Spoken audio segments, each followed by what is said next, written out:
All right, well, you know what? This is actually perfect. We can take a look at this. You see how that got messed up? And if you open your lower lens door here and look at your protective lens, that's what it's supposed to look like. You can see there's no specks, there's nothing on there. Very clear, very clean. What happened was the one that came out of it has this on it, and you're never going to get a good cut with that. This is a consumable item. If you have something like that happen, just replace it. Be careful not to touch it while you're handling the new one going in. Alright, so this part of the video series is going to be taking a look at the consumables and nozzles, and this is the setup, you know, how I have mine set up. So I've got all double here, I've got my singles here, but if you look at a double nozzle, you can see it's got an inner and an outer part of the nozzle there, but if you look at a single, you don't have that. You just have, you know, just a single nozzle basically. The single nozzle is for nitrogen, anything you're cutting with nitrogen, and the double nozzle, oh, and also air, so if you're using compressed air you would use that. The double nozzle is for oxygen. I will say that I've had good luck running a double nozzle with nitrogen as well. In fact, in a couple of cases I actually got better results with a double nozzle on nitrogen, even though it's not really meant for that. So that's a look at the nozzles. Let's go change out the nozzle on the machine. Alright, to change out your nozzle, it's pretty easy. You've got just, you know, it's screwed in, and you want to keep it fairly tight because these things move around a lot. If you don't get that somewhat tight, it'll come loose on you while it's running because of the G-forces involved and the acceleration and all that. So if you want to swap it out, this was a 1.0 or a 1.5 double that we had in there for the last job, and for what I'm about to show you, we're going to put a 3.0 double in there. You can see the 3.0 there, and this one has gotten beat up pretty bad,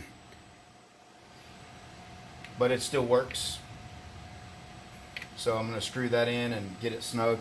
What I'm going to show you right now is what's called the tape shot, and it's how you calibrate your laser head. So you want to take a piece of just clear packing tape. The thicker stuff works better to me.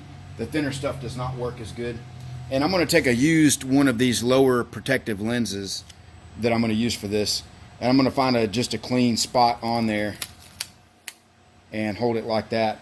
And you want to reach underneath the machine and press it in there, and use that protective lens to press it flat against the bottom of the nozzle to put it in place. And if you can get your finger off of it. So I'm going to just press it again. You don't want to move it around because it will slide around on you. So I'm just pressing it up there to hold it in place. And from there, what you want to do is use your remote and hit the laser button to fire the laser through the tape.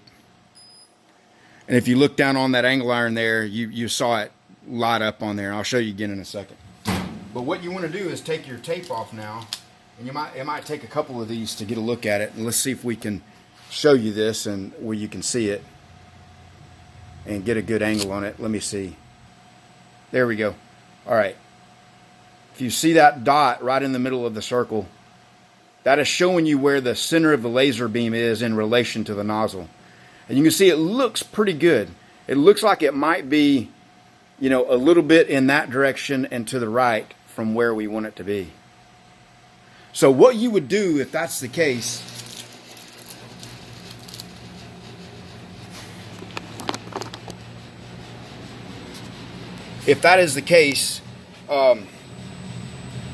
you got these two adjustments right here, and this is how you move and center the laser beam up. So you would make some fine adjustments to that and repeat your tape shot. And again, you want to use a 3.0 nozzle. That will make it a lot easier to see if it's centering up or not. And soiled the lower protective lens in this thing. And so I'm going to show you about this lens. But basically, if you ever, it's something that you want to check on a regular basis. And definitely if you lose cutting ability or get some really bad cuts, I mean like noticeably bad, If it's a little bit bad, it's probably focus or speed or something like that.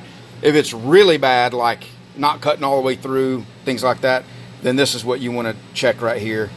Pull that out, make sure there are no contaminants or marks or anything on it. And if there are, replace it. And if they're not, then you're good to go. All right, so the last thing I want to leave you with here is this little diagram. Hopefully this will be pretty straightforward and you'll understand it. Move it where you can get it see it a little bit better. This is of course, a look at a nozzle here. And that's actually a drawing, like a side view like that. And I wanted to just point out when, there's all this discussion about focus and those kinds of things, you will notice that most of the time when you're cutting with oxygen, mild steel, that you have a 0 to positive focus number. And most of the time when you're cutting stainless steel or aluminum with nitrogen, you have a negative focus number. So I want to just point out that the 0 point of the focus is at the very tip of the nozzle. So here's the nozzle here, and that little tip would be the 0 point of the focus. Anything with a positive number, the focus point is moving up inside the nozzle body. And what happens in that process is it mixes with the nitrogen and uses the heat and the laser beam generated from the two of them to create the arc to cut through the material. So that interaction of the two needs to happen up inside the nozzle. For nitrogen, it uses a different process where the laser beam essentially etches or sort of scores or cuts partially through the material, and the cutting gas blows away the rest of the material, the high pressure. So it's two different processes that use the cutting gas in different ways and the focus setting in different ways. So as you're looking at all your focus numbers and you're dialing in your settings, I just thought you might like to have that information on hand.